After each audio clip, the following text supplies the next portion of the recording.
remember that a brand, and that's what MTV is. It really wasn't a channel, it was a brand. A brand is any touch point that you have. It's your logo, it's your press release, it's your TV channel, it's the satin jacket that we used to give out. We became ratings and programming driven rather than brand driven. And we had seen ratings that we had never seen before because of Laguna Beach, Ozzy Osbourne.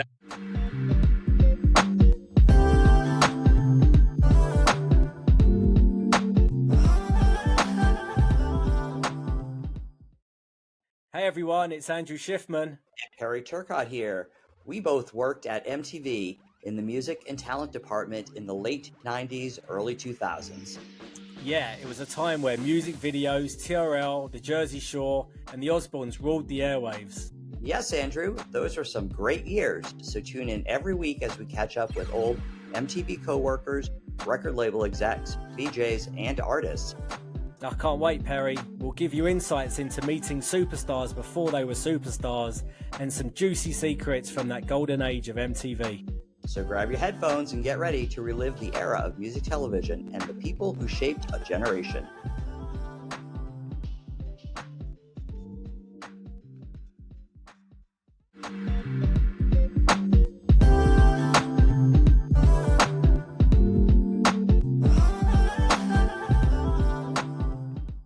Welcome back to another great episode of Welcome to the Music Lounge with my co-host, Perry. How are you today? I'm doing well, Andrew. And yourself? I'm doing good. Seems good. Like I was trying to think of a music thing to get us going, but in my world, it's all about sports with, more of the English football, European football, but I know the Knicks are big. And you're not going to tell me you're an Arsenal fan. I was born red. That voice you hear is our guest this week, Jason Hirschhorn, who I worked with at MTV.com. He is the former chief digital officer of MTV, also formerly of Slingbox, MySpace, Redef, sat on the boards of Pandora and MGM. All around sort of iconoclast, I guess, who sort of has his hands in a lot of different things. Welcome, Jason. Thank you for joining us. Good to see you, Perry. It's been a while. It has been a while. It's taken us a minute to get this scheduled, and we are finally having you on, and we're very happy to have you on.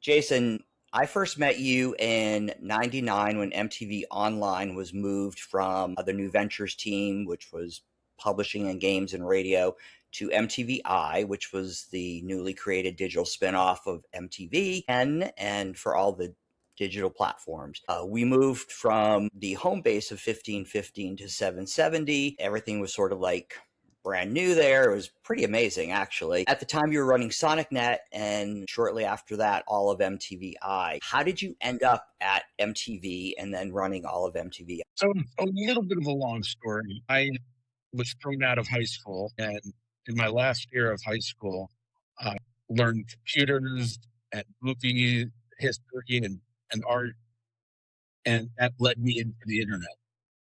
And I always loved MTV since 1980, and when I was at NYU, I started a company called Mischief New Media. And at Mischief New Media, I basically built a music network online. And I hired a lawyer, now running big music business stores. And they told me, who do I want to sell to? And Tom and Judy, Tom Freston and Judy McGrath, were my heroes since I was a kid.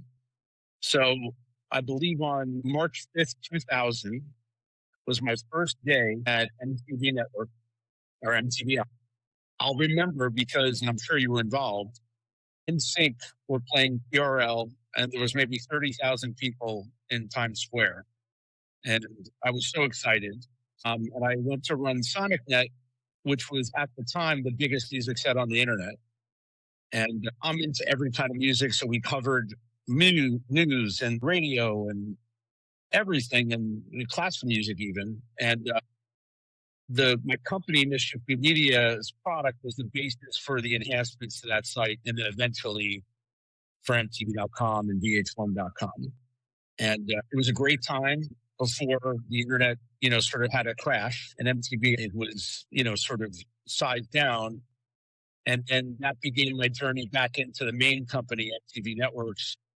And over time, I took over VH1.com and MTV.com and Comedy Central and basically all the brands.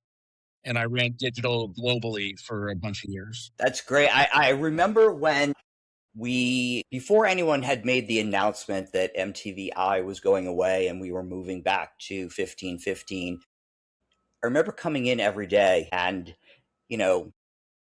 a TV screen that had been on the wall was gone and just wires were hanging there, or that conference room table that was molded with all the microchips. Yeah. Mel Carterson was very upset about that table. God knows what it cost, hundreds of thousands of dollars. But those were the it was like sham busted, like in a hip hop video. The digital media days were crazy. Yeah. And, I remember them coming to measure desks in offices while we were sitting in them. Yeah.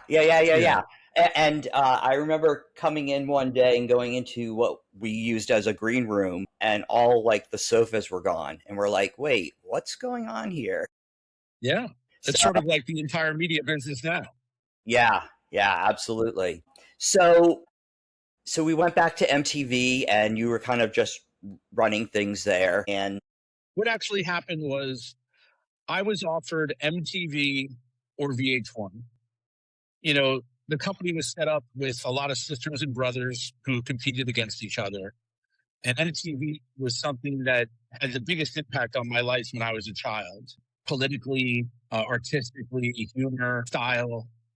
But I learned something in the corporate world, which was at the time, MTV was so huge and so successful that you could only fuck it up. And VH1 was sort of a brand that was on the decline musically. The behind music area was over. And I thought that if I merged Sonica into VH1 and made it a major music site, that would sort of give me permission to sort of enhance all the other ones. Yeah. VH1 for a time became bigger than MTV online. And then eventually I got MTV.com and the rest of the Viacom brands. When you first started, and obviously MTVI was around before that, I got to MTV in 2000 and there wasn't much synergy between digital and broadcast. Was that something that you were aware of when you first came in? Because obviously you're like a digital platform is to support and enhance the overall MTV brand. It wasn't supposed to be or looked at as a separate entity. It was a huge, huge issue, especially when I became chief officer of the entire company. So when I was at Sonica, we were an independent brand and biggest site on the music site on the internet. And I think, some people at MTV, some people at VH1, not in the digital space, but at the channel level, were threatened by its sort of dominance in music, even though MTV, which still stood for music and culture, was so far beyond music at that point. The first thing that really was an issue for me was we couldn't compete with the major platforms on the internet by all doing our own thing. So one of the things that me and Nick Rockwell and Pierre and others, Gleam, pushed for having unified platforms between all the sites. So publishing systems, studios. I remember Scott Rich, I wanted to get back into live music. And he brought in, I think, Jason Mraz to do what was our version of an unplugged section called You Ought to Know. And then I wanted MTV to do the same thing, which was music was moving online. And I wanted us to be these standalone entities that didn't live off the shows. So Laguna Beach, The Hills, Ozzy Osbourne, they were all great. But at the time, the channel wasn't super cooperative. The attitude was, we know where our money is made. You guys play with your toys. I was a different breed, though, because I had sold my company. I had never had a job until I was 28 years old and started at MTV. I did not give a fuck. I had Preston and Judy at my corner. And as far as I was concerned, and this happened when it shut MTV down, Judy came to me and said, do you want a channel? And I said, you don't understand. The future is online. And once we build this and it's huge, then I want your job. Then I want Tom's job. And I said this in a funny way because those were my heroes, but I never lusted for TV. What we did was, Brian Grady and I sometimes were at, odds at one another. And I was the guy who didn't play politics really. It was more of like 90% of my time was building shit. And I was concerned about Yahoo and Launch and all the big music sites on the internet and eventually Rhapsody and others. So getting that synergy between the product heads and the site heads so that we all work together. MTV is going to build out music, VH1 gets it. A VH1 is going to build out movies, MTV gets it. And that began stale for us. And then it also began the production units doing, Perry ran this stuff called super shoots. So someone comes into the building, it's Jay-Z or it's U2, everyone gets an ask in. And they may do multiple things, one show for VH1, one show for MTV, but we got the content. And then eventually what I did was at the channel, I put up budget against Laguna Beach, against Ozzy Osbourne, so that they would shoot more stuff just for online. And we actually launched, you talk about Netflix today, we actually launched the first real broadband networks after ESPN, MTV Overdrive, I can't even remember, Comedy Central, Motherlode. And those came out of us building our own shows. And then eventually, not only just content from the TV shows, but we had our own, programming slate. So that's the long-winded answer, but that was something that we fought. It was very usual in a typical media company. And I think the fact that I had never had a job before and had not had the history at MTV, the naivete let me break down some walls. And Preston, in all fairness, and Judy and Van, they had my back. That's great.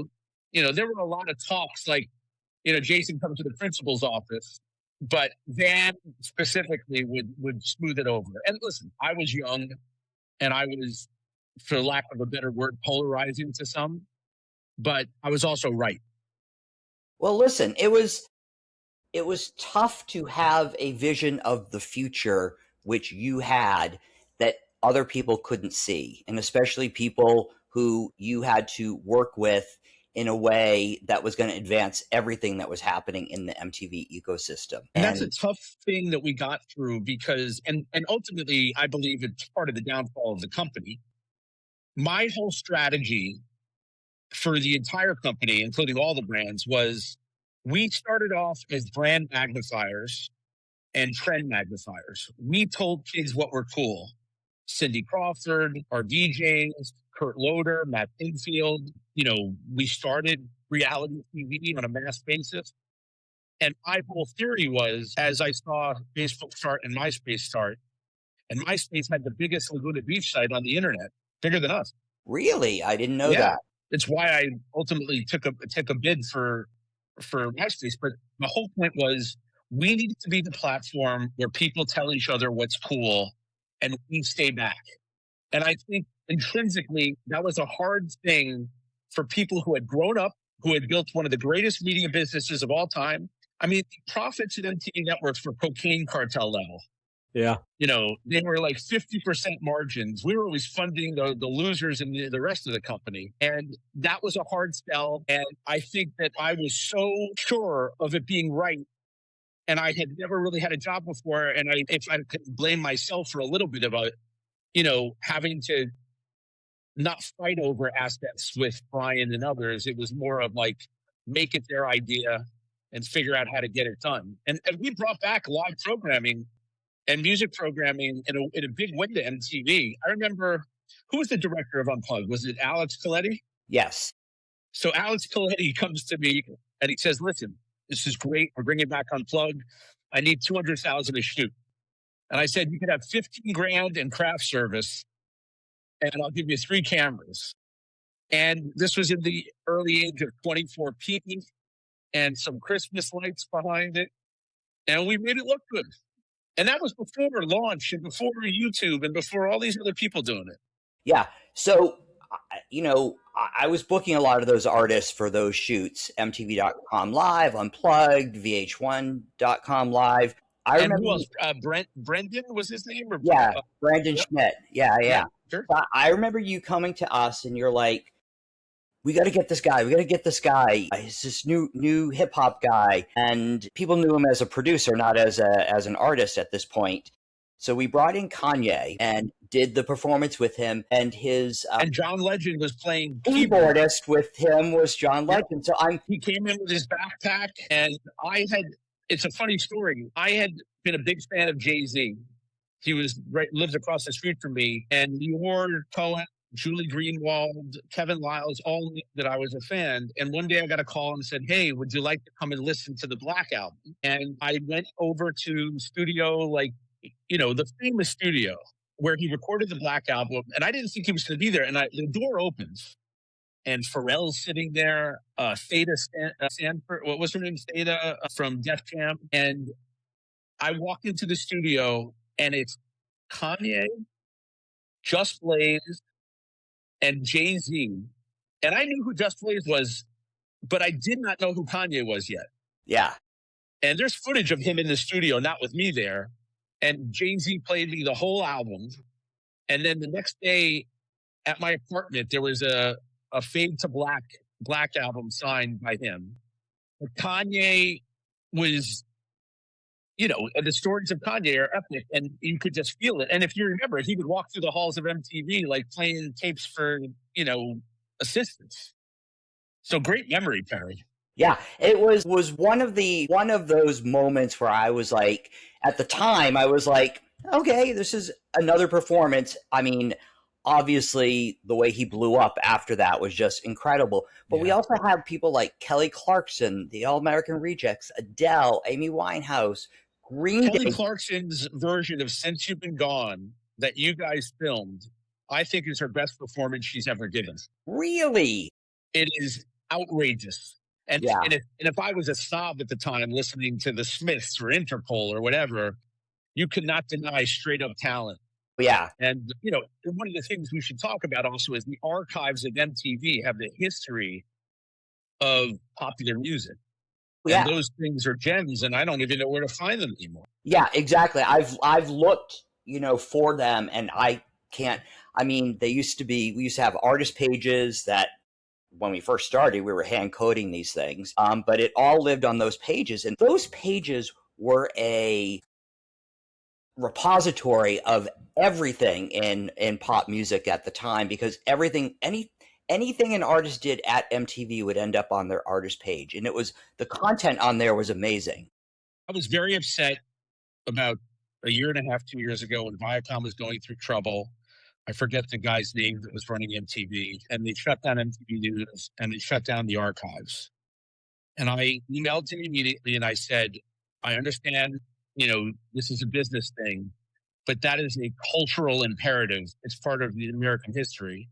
And you should either give it to the Library of Congress, or more off, give it to John Sykes, the former head of VH1 and former MTV executive, and now runs, iHeart Entertainment, but also the Rock and Roll Hall of Fame. And that archive should be in the Rock and Roll Hall of Fame. I mean, you got to remember, our news department, like Tabitha Soren, Kurt Loder, Brian Hyatt, who's the #1 reporter at Rolling Stone today. These were all people that we came up together, and their work, is something that doesn't really get done anymore. Yeah, yeah. I mean, and then just even the digital folks who were doing interviews, like Ben Wagner, Rob Mancini, Rahman, Shaheem. I mean, the people that they talked to and the stuff that they got was incredible. And the thing that I always remembered was, we do this half hour, 45-minute interview, and it would become a 3-minute piece. And all of that footage is sitting somewhere, As you can see, I'm a long form guy in my interviews and in my taste. So I would sit in the news department, whether it's SonicNet or VH1 or MTV, late at night, because I don't tell a deal. Like, seeing the full interview with Kanye, seeing all the things that couldn't make this, because the mentality was at the time, you're cutting for TV and putting it up online. And certainly short form, which in many ways through MTV promos and other ways MTV invented, that you see on TikTok and Instagram. But online is really where the full thing could be shown. I mean, if you Yeah. think back to MTV News, The Week in Rock, 1515, like, wouldn't we like to go back and see that when Axl got out of jail, Axl Rose, and Kurt's in the limousine with him, and, all that stuff that went on, and we were trusted by the artists. Like, they came to us with stuff. Yeah. And I remember we had a franchise I think you started. We were doing album release parties. Yeah, it was called The Leak. The Leak. Yeah. And I remember, we made some records. I mean, literally made them. But I remember, like, someone said, like, let's get Britney's release. And they're like, you're never going to get Britney's release. She's Britney Spears already. And I'm like, well, we helped make Britney Spears. And I think that the album leak for the album that Pharrell produced, I'm a Slave to You and all that kind of stuff, like, it was home run numbers. Yeah, yeah. I mean, the first person who ever did one was Madonna, because we were able to convince Guy that this was the future of how albums were going to be heard. And it was also a generational thing, because Guy Oseary, you look at him now, he's like one of the, biggest investors and has called so many different investments, but he understood, just as you're saying, that this is where the kids were. And it wasn't that music was over, it's that music moved.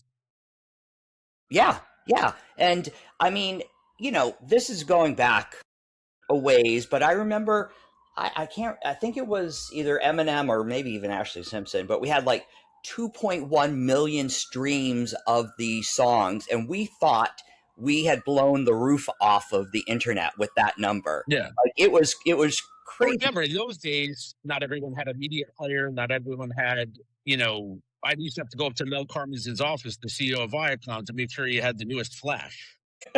He once called me, by the way. I love Mel. He called me. He says, Hirschhorn, get up here. I'm upset. We just relaunched MTV.com and Overdrive. And he goes, it says last updating at 1 o'clock for me. It's 4 o'clock right now. And I'm like, Mel, that's the last story that was published. He didn't understand. Like, it's not a ticker. But, there are those funny things that you had to deal with. I mean, if your BlackBerry broke or your iPhone at the time broke, like, someone would call me instead of Jim Harrison. And I'm like, dude, I don't do things that plug into the wall. I'm a digital guy. You're not an IT. Yeah, you're not running the IT department. My favorite story was we did something called the My Music Awards. Yeah. Which was an award show where the audience picked who the nominees are and who the winners were. And when we were pitching the show to John Sykes, the head of one of my close buddies and great guy, John was not the internet guy yet. Now he's right up to date. But he said, okay, Hirschhorn, we're going to do this, but I want modem sounds. I want to hear, like, you're dialing up AOL. There was a lot of education that'd be going on. And I didn't mind that. But when someone else outside the building was beating us, that's when it upset me. Yeah. The barbarians are at the gate, Facebook or YouTube or anyone else. Don't let us get in our own way. Yeah, yeah. It finally got to the point where, in order to, we would pitch video premieres, and sometimes they would go to an AOL, they go to Yahoo, or they go to Launch, or whatever it was. And finally, the channel got behind us and said, listen, we're not going to do it on MTV if you don't do it on MTV.com. And it was amazing how quickly they responded and said, okay, well, we'll give you all of our video premieres for online in order to get it for the channel. And it was, I think it was really the first time that the channel started to recognize how important it was to have the music on the website. Remember that a brand, and that's what MTV is. It really wasn't a channel. It was a brand. Right. A brand is any touch point that you have. It's your logo. It's your press release. It's your TV channel. It's the satin jacket that we used to give out. It's the awards. It's the website. It's the mobile app. So if the video premieres on MTV.com, the value accrues to the MTV brand. And I think what was lost at the time, because we became ratings and programming driven rather than brand driven for a little bit. And Brian Graydon was a programming genius, but not a brand guy. And we had seen ratings that we had never seen before because of Laguna Beach, because of, Ozzy Osbourne. That's really when I was coming in. MTV went into like the stratosphere. So those things were important. But we also started, you guys would work with the channel so that if music was in a show, we would do a chyron on top of the Laguna Beach scene, because one of the biggest customer service questions we were getting was, I remember Luscious Jackson was in some of our promos, and people were calling in saying, "What's that song?" Now it's obvious. Like, that's the idea of like Instagram. When you put a song, it's in the top. Yeah, MTV really invented that stuff. Very We forward invented it, but we thinking. also had to fight for it in the beginning. Yeah. And you remember, there's also ad sales marketing. There's ad sales. You don't want to have, the TV screen with programming on it also look like a Bloomberg terminal. Yeah. Which, at times it could. The ad sales guys are very pragmatic. If they can bring in the money, they will sell it. Yeah. I was in the... That was a big thing. And music now, there were transition when I was there. I said, watch The Sopranos on Sunday night, and we'd have our senior executive meeting on Monday, and all we talked about was the plot before MTV strategy, this plot of Sopranos, and also what music was in the show last night. So in many ways, we were the first music supervisors of our own shows, but then people like Alex Paxavis and others became famous. Yeah.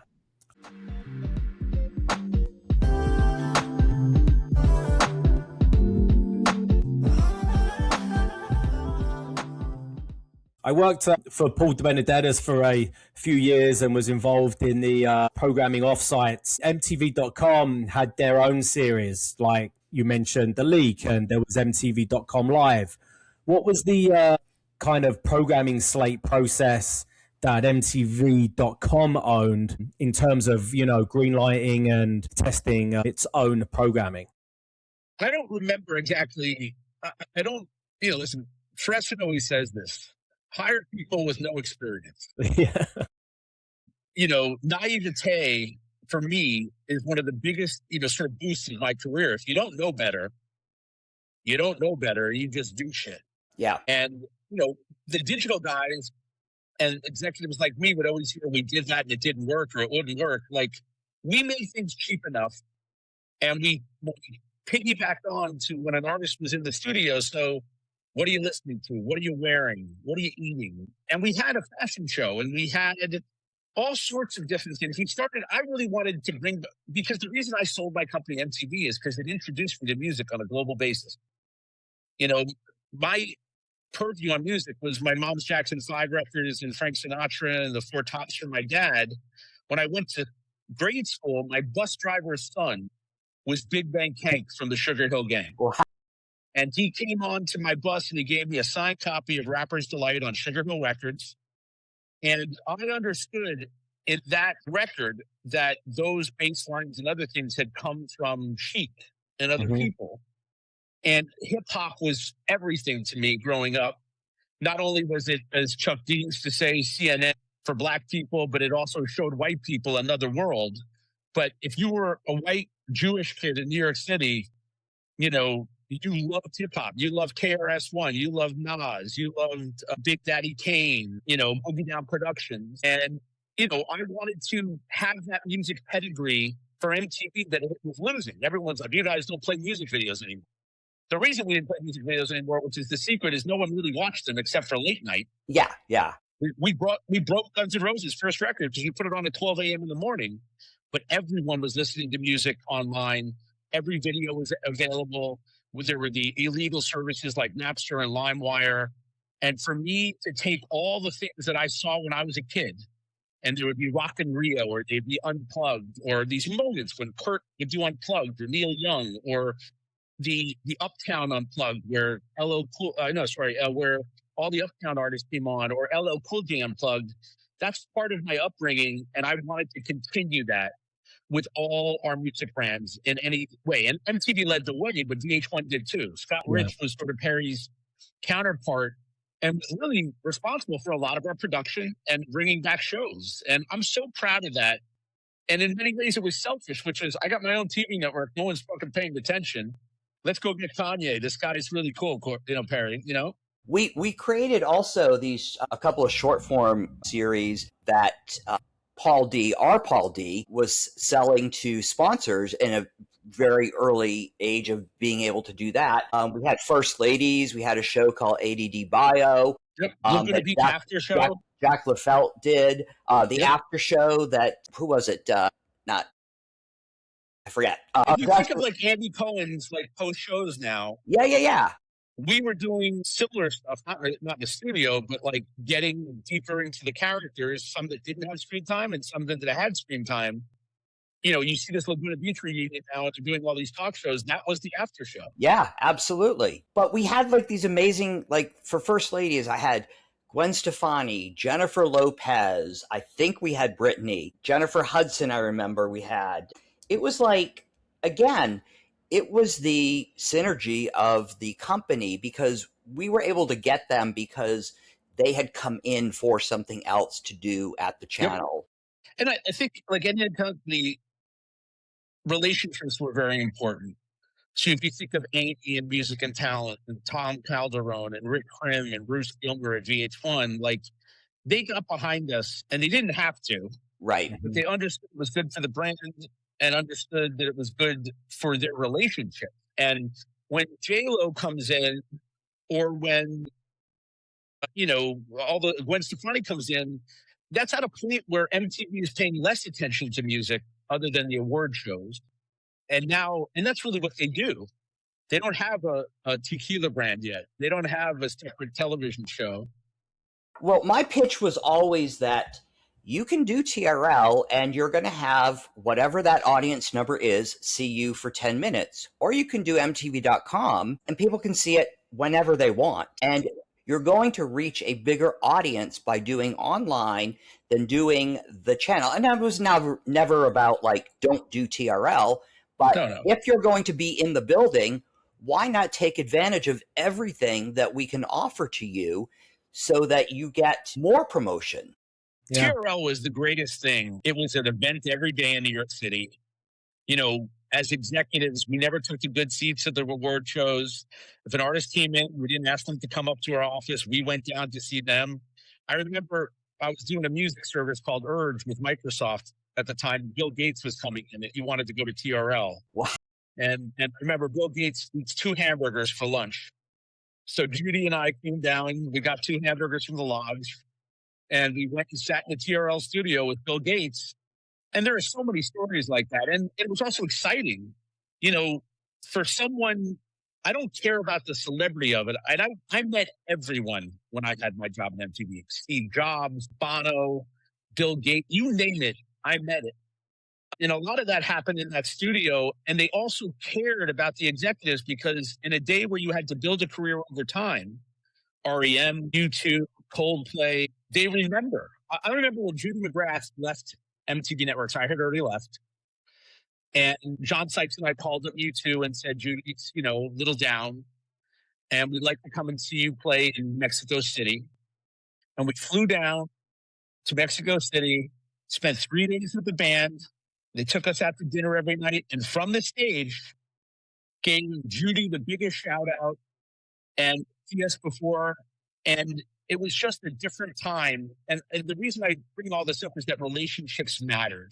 Yeah. You did something because you had the relationship. Because remember, we're the brand that threw NSYNC out the door and Backstreet Boys out the door the minute that Pearl Jam came in. Or vice versa. Sorry. Right. Meaning we could do that transition, but we never forgot about Pearl Jam.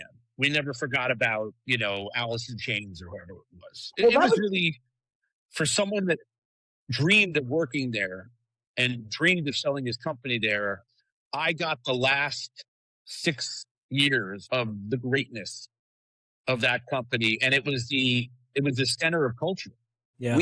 We talk about that all the time in that period of time, probably till about 2008, 2010, was the 2 things. One, it was the last golden age of MTV, but it was also the last time that mass culture was situated around one company or one entity or one brand. Yeah.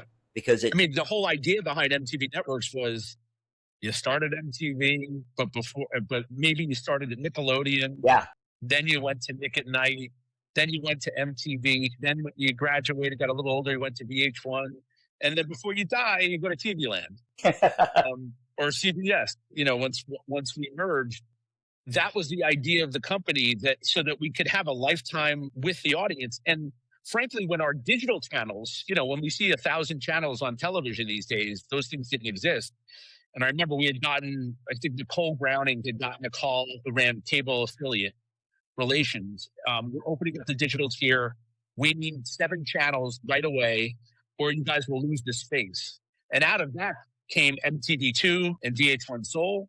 And what David Cohen did at MTV2 is like one of my favorite moments of MTV, because like online, when music was moving away from the main channel, MTV2 was a paradise for music. Absolutely. Yeah, absolutely. I was programming MTV Hits and Tuma was doing MTV Jams, but the freedom that we had programming those channels was incredible. And, what you were saying about online, when I was building campaigns for my label counterparts, they all wanted, even, when we went through what they were going to get on TV, they want the .com carousel, they want the homepage. And we had a menu, so basically. Yeah. And you guys invented that menu, and it only the first of everything was always the hardest.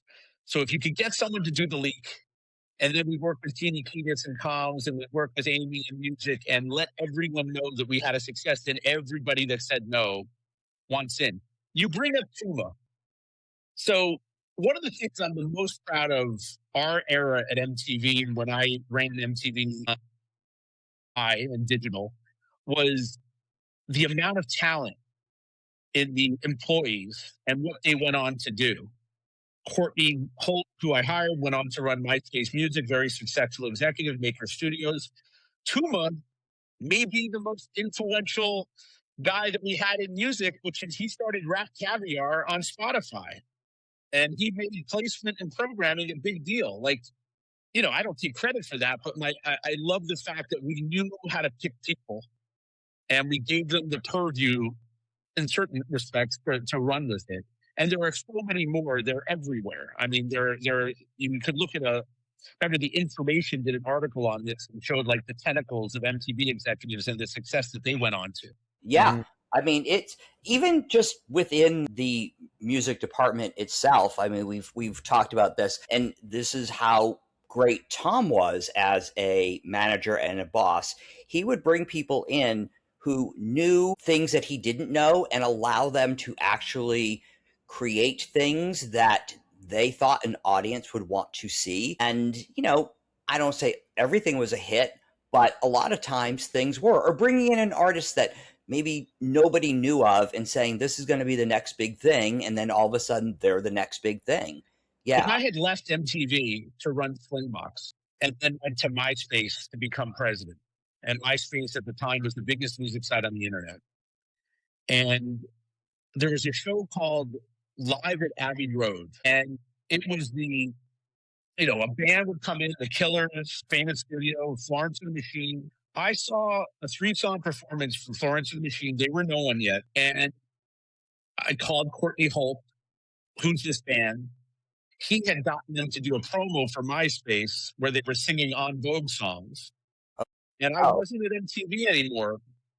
And Amy Powell was becoming a friend. And I don't want to take all the credit for it, but I called Van and I said, Van, there's a band out of England. She's got the most powerful voice in the world. It's like, Kate Bush plus Oasis plus, Interpol, whatever it is. And she is a powerhouse. And the USA Network, for one of their shows, was running Dog Days Are Over as their promo, but they had only sold 10,000 records in the United States. And I basically tortured him saying, you should put this on at the highest rated hour of the MTV Music Awards. And we didn't put non-established acts on the MTV Music Awards. But Amy and Van went and got the band. They went to London to go see the band. They were knocked out. They did one of the most visually stunning performances ever at the MTV Music Awards that year. And the next day, they were the #1 album online in the world. I remember when all that happened. That's an example of trying stuff. Yeah. Yeah, it was. And they had the luxury of being able to do that too, because they didn't have to, not everything, they didn't have to prove something to every time they did something. Sometimes they could take a step back and go, you know what, let's let the music be the star, and it created it. I mean, I remember seeing Lady Gaga perform on a rooftop with like 15 other people in the music industry. And everyone was like, she's just a dance artist, whatever. And, the next year she was headlining the VMAs. It's just crazy. It was also culturally at a transitional time when music started to permeate every part of our world. So you look at a car commercial and, Days Gone By would be the music in there. You were finding Grey's Anatomy and The Sopranos and all these shows where music was in there. So for the first time, we weren't owning music only. And you had Spinner, the radio network online, Imagine Radio that we bought. So much competition, but yet people still were pushing the hit. Because I was a music fan, there were things like, I remember Jason Mraz was on Electric. He was like the only Electra. He was like the only non R&B artist, but he was a cross between Dave Matthews and almost like a scat rapper.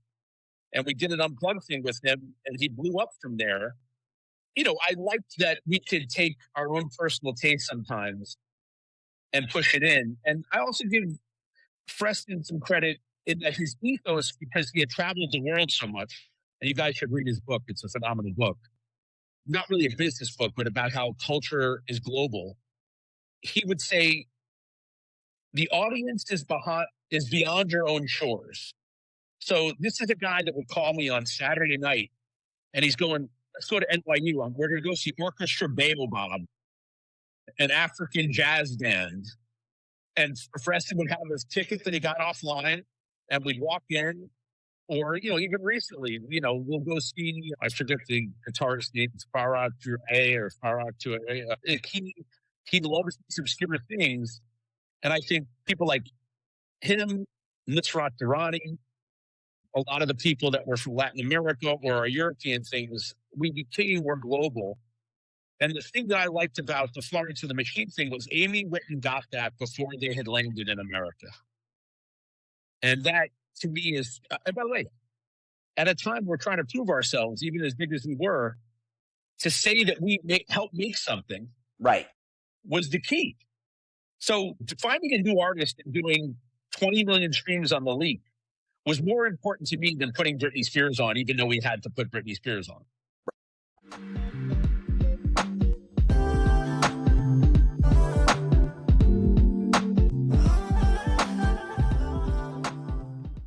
When I first started, the first week I was at MTV.com or MTV Radio, actually, Ollie Eberhardt, who was the news guy there was a note on his door that said, Brittany, Brittany,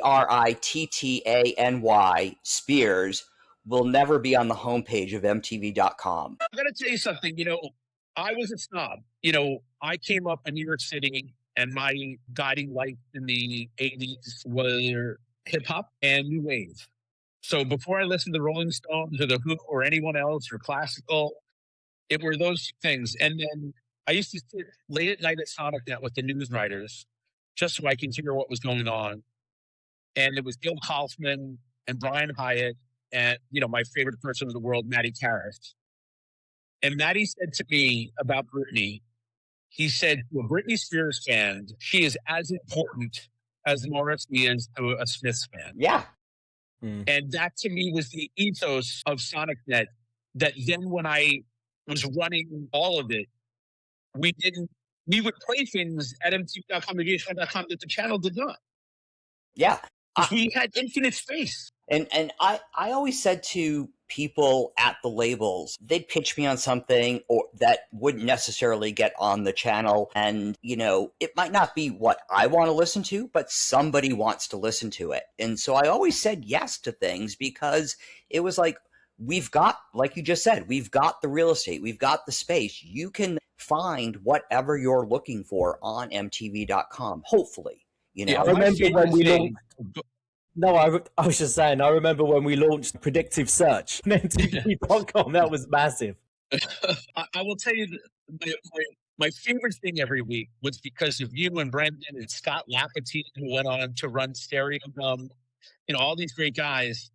Scott is working for us at VH1, and he comes into my office with an album by the Donnas, and it was like maybe their third record, and it sounded like it was like Mutt Lange or Bob Rock. I forget who it was, but it was a beautiful sounding record. And that became the first of almost every week saying, "Oh my God." I think it's called The Rocks. And the Donnas thing, It's on the Rocks. And I said, "This is the greatest song I've ever heard in my entire life." And then next week, it would be, "This is the greatest song I've ever heard in my entire life." And that was the beauty. And when people would come over and the labels would bring us something early, like, "Here's some early track." We were on, I remember at VH1, they didn't want to play John Mayer at MTV at first. Right. Rick Carney had played the album and really got behind it online, and John cooperated with us, and then he became big, and then MTV made it massive. Those are the things that I'm the most proud of, because you had a hand in something that you were passionate about. Wasn't a deal, wasn't a quid pro quo, it wasn't the obvious thing. Yeah. And then it became big. I mean, if you listen to Coldplay's album at first, you wouldn't have thought that that was a radio-friendly album, because it was sort of, not maudlin, but very sort of stony. I remember them coming into 770, and I think it was one of their very first ever New York City interviews. And we were supposed to do a performance with them, but Chris had something wrong with his voice or whatever. And then they played at the theater in Chicago. I was in Chicago for our $2 bill show. Yeah, but they played, and he could only do 2 songs because his voice was gone, and he had to at Irving Plaza. And I was like, this is kind of cool to actually see this happen. It was pretty amazing. I remember when I really was a convert was, I think it was we did on MTV2, we had these $2 bill live shows, which were fantastic. But when I first heard them play Spies off their first album, which is more my vibe than, the single or Yellow, I was like, these guys are the real deal. Whether or not they were going to be big enough, who knows? It's funny, I have a Coldplay. So when we helped them build, when Rush of Blood came out, they were all in the studio, and they signed an album cover for me, and I had it framed, and I forgot I had it. And I have a dear friend, and I was talking to her one night recently, and I said, "What's your favorite album?" And she said, "A Rush of Blood to the Head." Wow. And the next day, I was getting delivery from storage of some of my art and some of my album covers and stuff like that. And that thing popped up on the ground, and I messaged it over to her, and I said, "This is your gift." One of those weird things. And they still are one of my favorite bands. Did it have John on it? Did it have your name on it? It did not have my name on it. Then priceless, yeah. Yes. I had an autograph book that I used to keep from everybody who came in, and they were one of the first people to sign it, actually. It's in storage somewhere, and it's like 2 years worth of talent coming into the office. And it's pretty amazing that people... You got to find it. I got to say, it's weird to meet your heroes. And I was never intimidated by being, I could talk anyone's head off. I mean, I'm sure Bono wanted to faint a bunch of times I've been with him. But I have to say, when you meet some of these people, and they're wonderful. I remember REM being wonderful. I remember Coldplay being wonderful. I remember U2, the best. John Mayer, such a gentleman. I'll tell you a funny story. So REM was doing Unplugged, and I had just joined maybe within a year or so, and I'd never been to the TRL studios, and I'd never been to an Unplugged, and Judy's like, "Meet me downstairs," and she puts me in the front row. And at the time, I was super heavy. I had a beard, and I was dressed in a sweatshirt. And I believe it was Alex Coletti, as they're starting to frame stuff, comes up and he goes, "Hey, Jay, let me just move you over here." And by the time the show started filming, And I was older. I was 35 years old or 34 years old, older than what we wanted to show, even though Michael Spike was older than me. I may have been behind the bleachers for the show, but I still got to hear REM. And I'll tell you that, Judy McGrath is one of my dearest friends still. And anytime you're at an event, the Rock and Roll Hall of Fame or anything, and the artists are there, they make a beeline for them, whether it's the Foo Fighters or YouTube or anyone, because she cared. It's very rare that an executive also is a fan, and that's what she was. And I think that's why MTV was so successful for so long, because she believed in the artist too. Yeah. If a show was in New York, pretty much Amy, Rick Krim, Bruce Gilmer, obvious Tom Calderon, the music department, Judy would be there.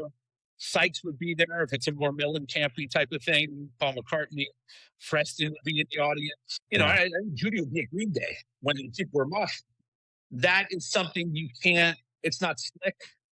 I said Judy was a punk.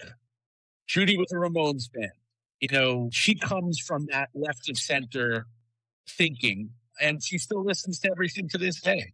Like the band too, by the way. Yeah.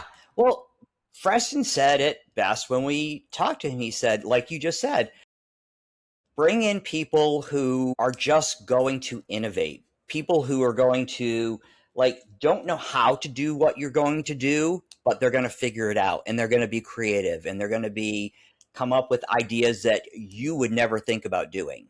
And I think that that's how Judy was when she came into the company, and stayed that way through the whole time she was there.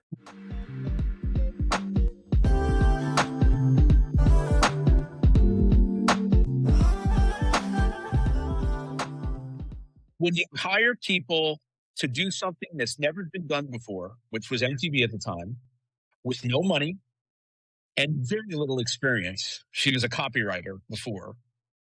You could say on paper, almost like an NFL combine, that's why Tom Brady went, so low in the draft. But at the end of the day, Tom Brady, Judy McGrath, Jan Toffler, John Sykes, Tom Preston, Dick win games. Yeah. And that night, I tell you, it was an incredible advantage. And that it flowed into the company.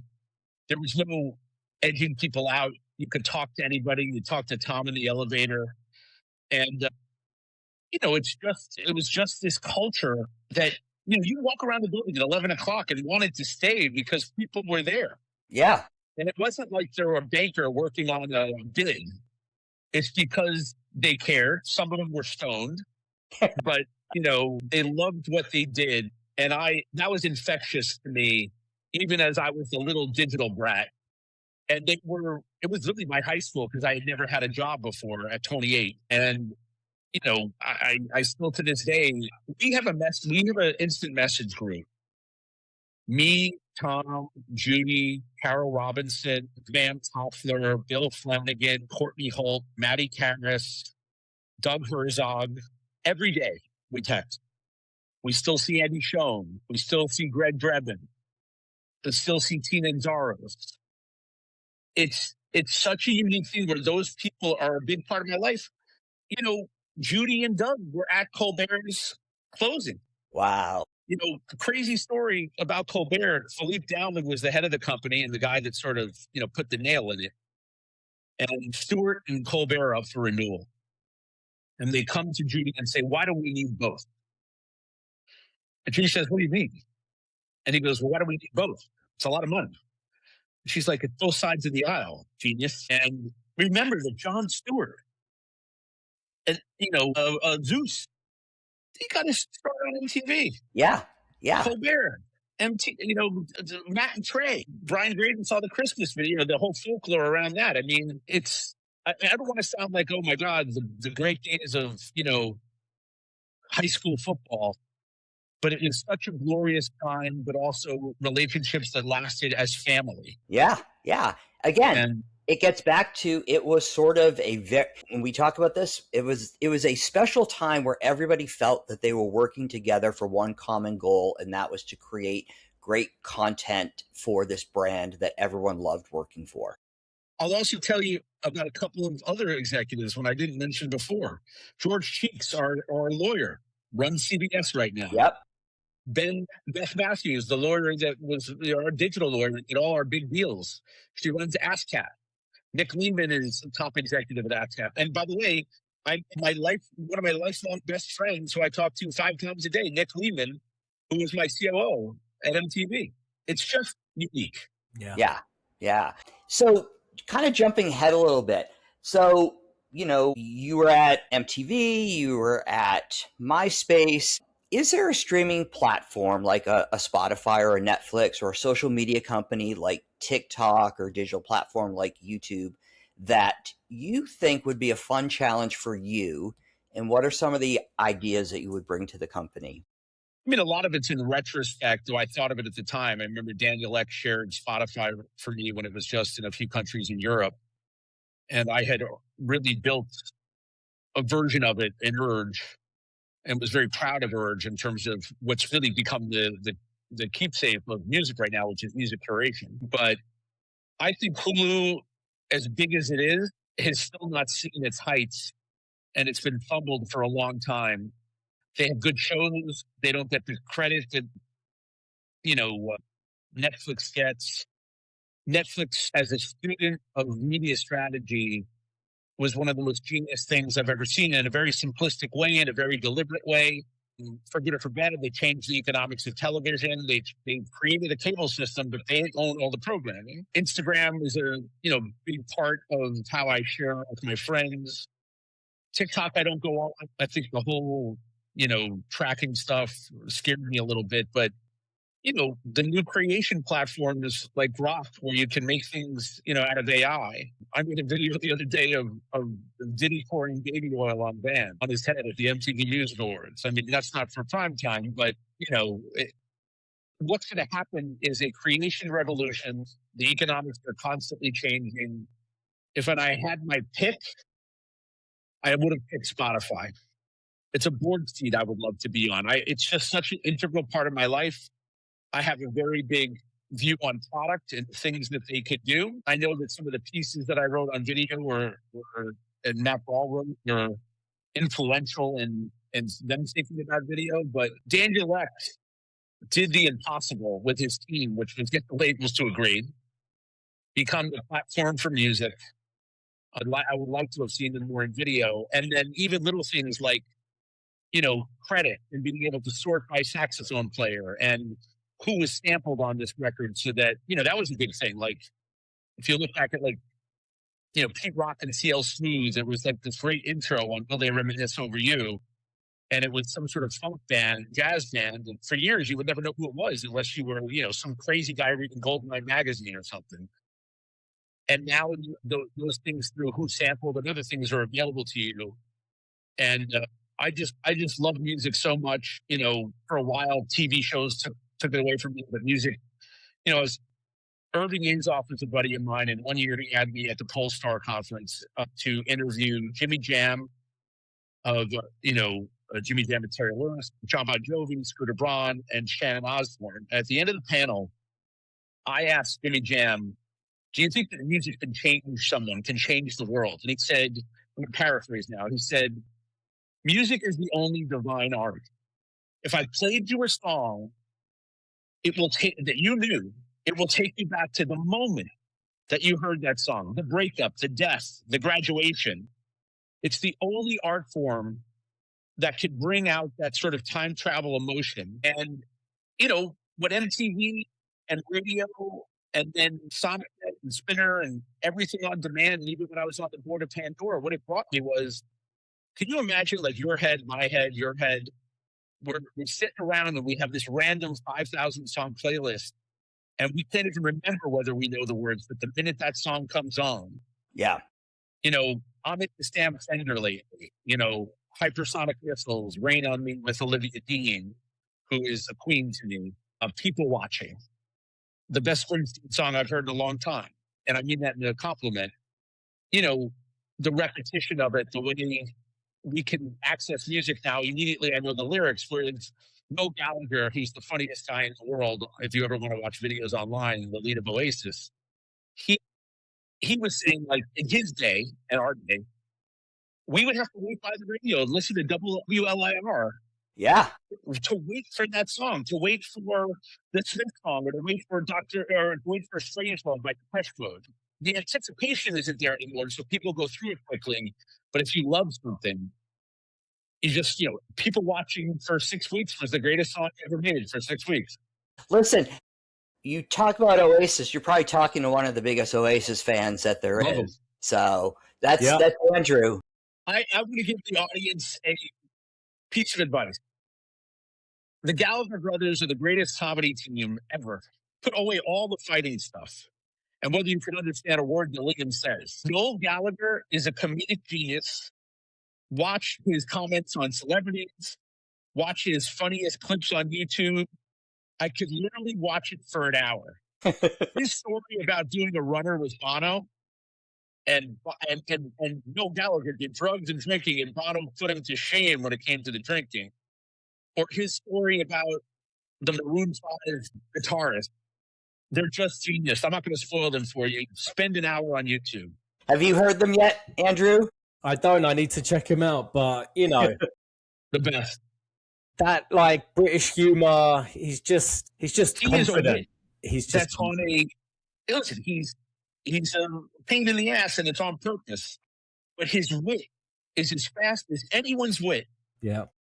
Of any funny guy that I know, if you heckled Noel Gallagher from the audience, he's upon you. Andrew was there for their unplugged performance, right, Andrew?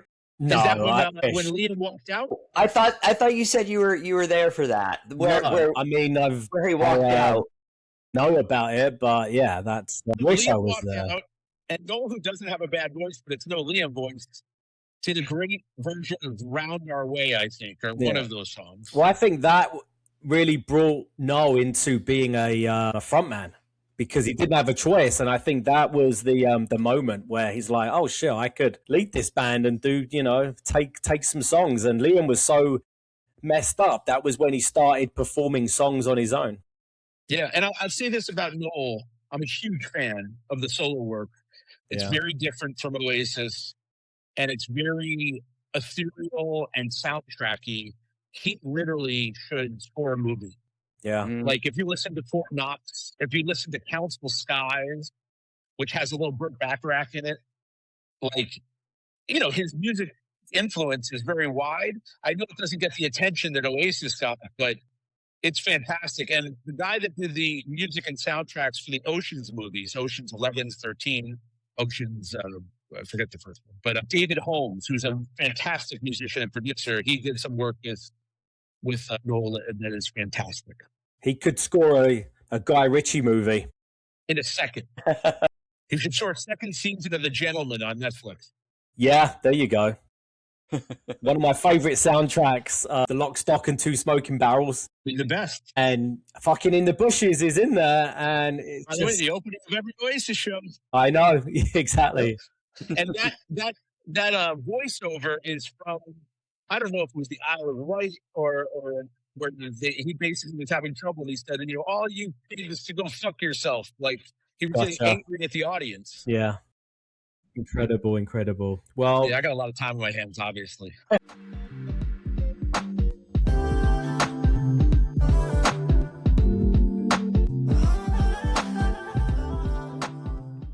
Yeah. So obviously, being a music guy, we got one more crazy question for you. And what was your favorite New York venue to see bands? And would it potentially be related to a show you saw there? Or, everyone's saying, Bowery's an iconic venue, but then MSG as well. So I'll tell you like my moments, and then I'll pick one. Yeah. So seeing the Beastie Boys and Madonna at Madison Square Garden was super interesting. I had been friends with the Stein family who ran Simon Records and got to meet everybody. But the Beastie Boys, if you were a New York City kid, Cookie Puss and all that kind of stuff. And Madonna was, Dress You Up With My Love and all this stuff was coming on. And it's her first big tour. And you can see in the live video, the look on her face before she becomes Madonna, the joy and how happy she is. I'm not embarrassed by it, but because of MTV, I liked Styx. Tommy Shaw, Dennis DeYoung, and 1983, Nicky Grouse, an older brother of a friend, took me and my friends to Town Hall to see the Mr. Roboto tour. Wow. And I met all the MTV DJs there for the first time. JJ Jackson, Martha Quinn, Nina Blackwood, Mark Goodman. Goodman, and Alan Hunter. Yeah. They were all at the show. And to me, that was like, for a kid that was watching MTV, I had so many wonderful experiences at Radio City Music Hall. If I have to say, Fierce for Fierce, Songs from the Big Chair, Depeche Mode, Music for Masses, NXS Kick. They were also such seminal shows for me. Bruce Springsteen, the Giant Stadium. And then I gotta say, one of the best shows I've ever seen, and no one talks about them anymore. Well, I saw two. I saw Finch Phone open for Run DMC at the Ritz. Wow. Which was outrageous. And I was day one Run DMC, Rockbox, all that stuff. And I named Redef my company after Def Jam. They were my heroes growing up. Rick Rubin and Russell Simmons.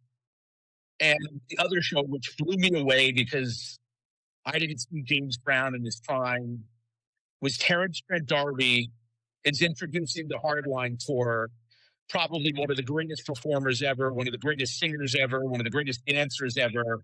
And his band at the time, they were called the Bojangles. Mm-hmm. And they were outrageous. And that show blew my mind because I forget that I used to go to Smash Compact Discs on St. Mark's Place. Yeah, absolutely. Bootlegs or early stuff that in that time, artists were signed to different labels and there was different around the world and there were different release times. But I got an early copy of like Terrence Trent D'Arby and the Pasadenas and this whole like sort of R&B movement. And they were doing R&B, Simply Red and others better than us.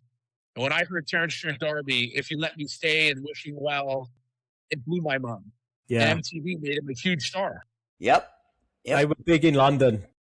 Yeah. I was growing up in the 90s. I don't know how to pronounce it now, but he won everything at the time. And he had a great motorcycle jacket on. He was wrinkle thin, but super good looking. And he had the biggest fucking, put on ego that was so, it was before, he was Kanye before Kanye. Yeah.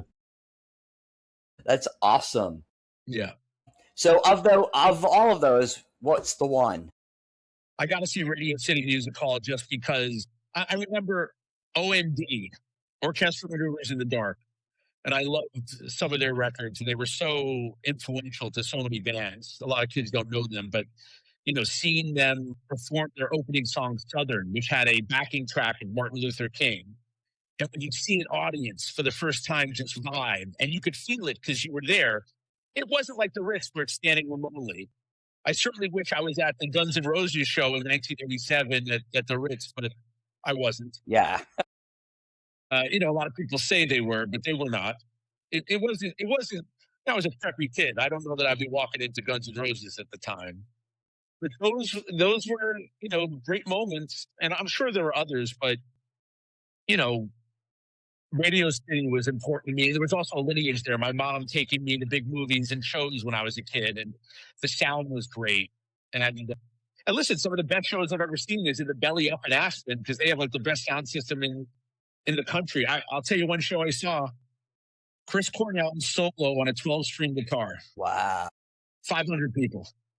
Wow. That was a sick show. And when you are that close to Chris Cornell, it's literally like he's a Greek god when it comes to a voice. Yeah. And he did Billie Jean. He did Nothing Compares to You and all his other songs, solo and not. What a loss. Yeah. What? Incredible. Yes. Agreed. Been listening to Super Unknown constantly lately. That's a great album. Yeah. Dude, Super Unknown is like, it's like Pink Floyd / Black Sabbath / it's so fantastic. And Down on the Upside is fantastic too. Yeah. Yeah. I'll also say this. The best show that I never went to, and to me is one of the greatest inventions of MTV, was the MTV Match Show. Yeah. And Jay-Z in Linkin Park blew my fucking mind. if you could watch the video of that on YouTube, where it's the recording sessions, but also the live show, and Jay-Z walks off the plane into the car, pulls up in the back of the Roxy, and walks on the stage while they're playing, and literally rips the place apart. And that to me was one of the coolest things. And I probably shouldn't say this, but the second one was supposed to be Outkast and Gwen Stefani. Yes. But it never happened. Yeah. We had a few of our guests have talked about that episode, how it came to be, what it could have been, what it wasn't. But I think a one and done is perfect, you know. I would have loved to have seen, because they are still the greatest rhythm section in my mind, is AC/DC with LL or AC/DC with Biggie. And if you remember, one of the great stories of the MTV era, and it's a great story for business, was Glastonbury, the biggest music festival in the world, was a rock festival. And now it's like Coachella and others, where it's become music. Everyone likes all kinds of music. So there's all sorts of bands, Beyonce and others. Jay-Z was the first hip hop artist to ever headline Glastonbury. Really? Wow. And Noel Gallagher, who was a fan of Jay-Z, said Jay-Z shouldn't play because it's a rock festival.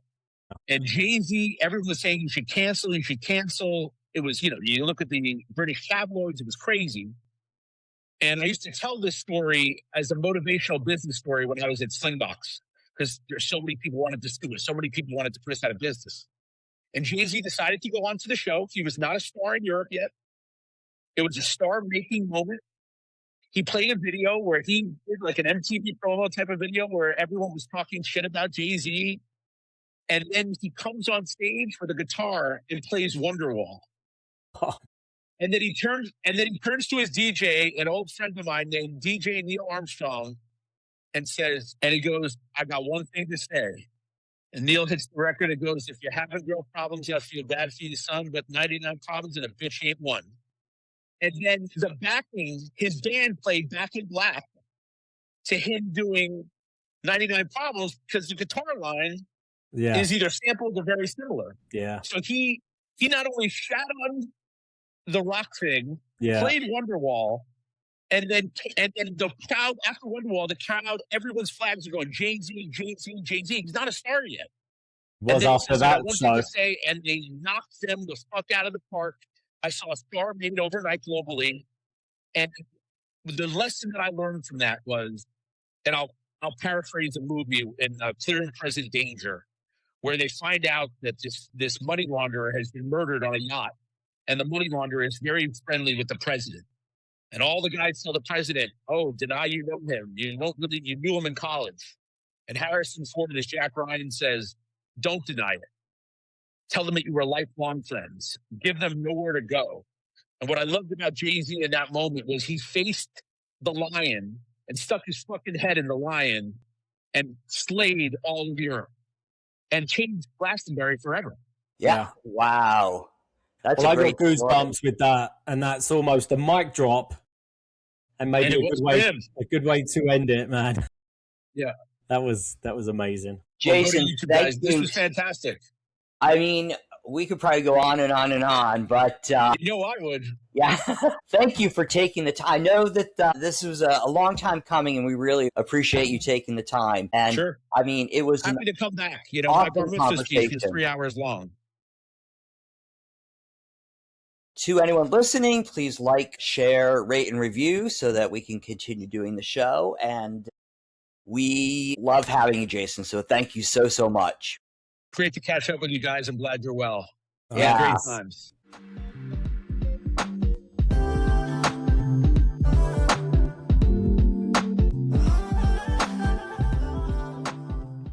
Thank you for joining us today in the Music Lounge. And tune in next week to hear more stories about your favorite era of MTV.